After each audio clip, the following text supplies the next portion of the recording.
창조에 대해 구체적으로 알아봐야 하는데, 누차 말씀드린 대로 성경은 비디오 영상이나 과학 논문 같은 방식의 기록이 아닙니다. 창조는 어떤 인간도 목격할 수조차 없었던 엄청난 인류 역사 이전에 있었던 사건입니다. 그럼에도 수천 년 전에 저작된 성경이 너무나 체계적으로 그 과정과 의미를 진술하고 있습니다. 체계적으로 기록했다는 것은 저자만의 고유한 의도를 갖고 그것이 잘 드러날 수 있는 논리적 틀을 갖추었다는 뜻입니다. 우선 성경은 하나님이 태초 6일 만에 창조를 마치고 7일째에 안식하셨다고 말합니다. 그런데 태초가 지금부터 몇 년 전인지 6일간이 오늘날의 24시간과 같은지의 여부는 굳이 문제 삼을 필요가 없다고 이미 말씀드렸습니다. 태초는 창조가 시작된 시점이라는 것 말고 그 어떤 설명도 쓸데없는 사족이 됩니다.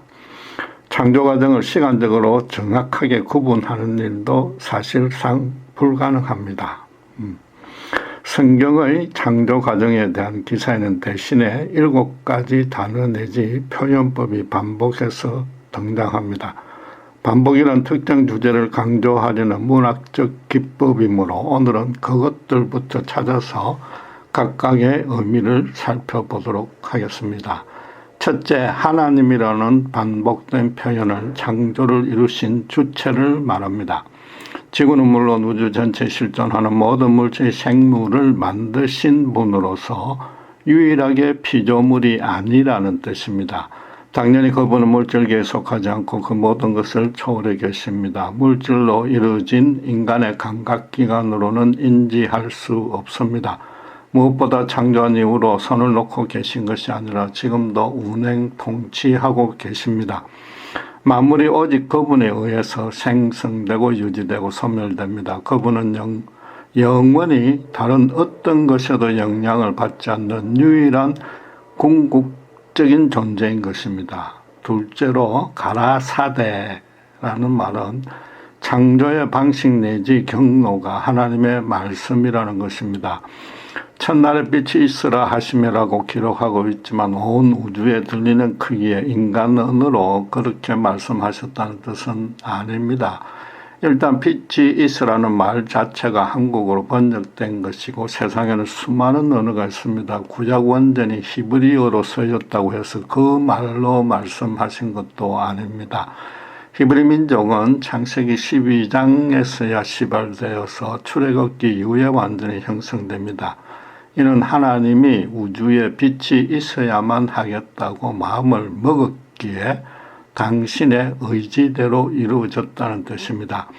특별히 말씀으로 창조하셨다고 기록한 것은 창조를 포함한 당신께서 행하시는 모든 사역의 의미를 인간언어로 성경을 통해 계시해 주심으로써 인간과 교통하시는 분이라는 뜻입니다. 셋째로 그대로 되니라는 당신께서 말씀하신 즉 마음먹은 대로의 결실이 정확하게 이루어졌다는 것입니다.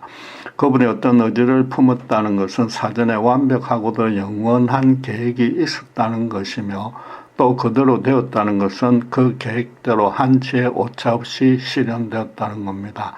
창조에는 어떤 부족이나 하자나 결점이나 폐등이 전혀 없었다는 것입니다. 넷째로 보시기에 좋았더라는 당신께서 창조를 계획해서 실현한 후에 그 결과를 당신께서 살펴보았는데 만족했다는 것입니다. 바꿔 말해서 아담의 타락과 그 이후에 이 땅의 상태는 그분께서 좋아했던 것을 인간이 나쁘게 만들었다는 겁니다. 그럼 또 아담 이후의 인간 사회를 하나님 그분은 항상 안타까운 마음으로 바라보시며 창조 당시에 좋았던 상태로 되돌리고 싶어서 인류의 역사와 신자 개인의 인생을 그런 방향으로 이끌고 있다는 뜻입니다. 다섯째, 칭하시고는 당신께서 창조하신 만물에 명칭을 부여했다는 것입니다. 다시 말하자면 인간 언어로 모든 사물에 일일이 이름을 붙였다는 뜻은 아닙니다. 그것은 인간이 맡아서 해야 할 일이고 실제로 아담이 에덴 동산에서 그렇게 행했습니다. 각 만드신 만물마다 고유의 역할과 기능을 맡겼고 그 결과 나타난 모든 효력과 열매 등이 당신의 그 계획에 부합되었다는 뜻입니다. 바꿔 말해서 그 모든 것들의 소유권과 통치권이 당신께만 있다는 것을 창조 때부터 선포하신 것입니다. 여섯째, 각기 종류대로는 모든 만물을 더 이상의 진화가 전혀 필요 없는 완전한 개체로 창조하셨다는 것입니다. 이미 각 종류별로 나눴기에 창조 후에는 종에서 종으로 바뀌거나 교류가 전혀 이루어지지 않는다는 것입니다. 후대에 인간이 생물 개통도를 만들어서 류나 가 등으로 칭했지만 어디까지나 하나님이 이미 종류대로 만든 후에 비슷한 외양과 특성 등에 따라서 생물들을 분류한 것뿐입니다.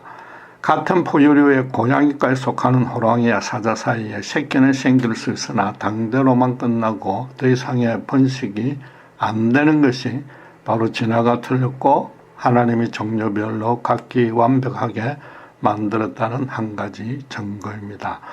마지막 7번째는 이는 몇째 날이라고 6번까지 그 순서대로 열거합니다. 다시 강조하지만 오늘날 같은 24시간으로 단정 지을 필요까지는 없습니다. 이전에도 말씀드렸지만 성경 해석 학적인 이유가 크게 두 가지가 있습니다. 첫째, 지구상의 시간은 태양을 중심으로 도는 지구의 공전과 자전에 따라 정해지는데 넷째 날에 태양을 만드셨기에 그전 3일을 시간적으로 어떻게 봐야 하는지의 문제가 대두됩니다. 둘째는 창세기보다 최소 1500년 후에 기록된 마태의 족보에도 시간 개념이 정확하지 않고 의미를 부여해서 저작했기 때문에 창세기의 창조 또한 물리적인 시간보다는 그 의미에 초점을 맞춰야 하기 때문입니다. 첫째에서 여섯째 날로 정한 것은 하나님의 완벽한 계획에 따라 창조가 질서 있게 체계적으로 이루어졌다는 겁니다. 창조의 과정에 어떤 혼돈이나 부조화나 불균형은 단 한치도 개입되지 않았다는 겁니다. 어떤 종파가 주장하듯이 첫째 창조가 실패해서 둘째 창조를 했다든지 인간이 실패했으니까 창조부터 잘못되었다는 주장이 들어설 여지가 전혀 없다는 것입니다. 창조주 하나님부터 그런 하자가 있는 분이 전혀 아니므로 그렇게 가정하는 것, 그렇게 추정하는 것 자체가 틀린 겁니다. 날로 나눈 것은 우주의 시간과 인류의 역사의 주인도 하나님으로 당신만이 주관하신다는 뜻입니다. 하나님이 해와 달을 만드신 넷째 날에 징조와 사시와 일자와 연한이 이루라고 명했다고 성경이 기록하듯이 이 땅의 시간과 계절에도 그분이 계획하신 특별한 역할과 의미가 있다는 것입니다. 말하자면 시간을 단순히 흘러가는 물리적 간격과 한계로만 인식하지 말고 각 사회나 개인에게 부여된 그 시간을 통해서 하나님이 이루시고자 하는 뜻을 찾아서 실현해야 한다는 것입니다. 헬라어로 물리적 시간을 크로노스, 하나님의 시간을 카이로스라고 구분해서 표현하듯이 말입니다.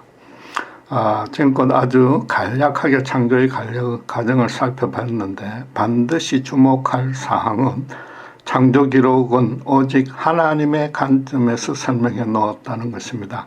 인간들이 알고 싶어하고 또 계속해서 왈가왈부하고 있는 창조의 연대나 물리적 경로와 방법 등은 구체적으로 전혀 설명하지 않았습니다. 모든 시대의 모든 인간에게 만물의 근원이자 주권자이신 하나님이 각 종류별로 창조했다는 절대적 진리를 정말로 진지하고 엄숙하게 받아들인 그런 바탕에서 인생을 살아가라고 선포하신 것입니다. 신자가 되었어도 창조의 경륜에 적합하게 하나님을 전적으로 신뢰 의탁하지 않으면 그 신앙이 언제든 흔들릴 수 있다는 뜻이기도 합니다.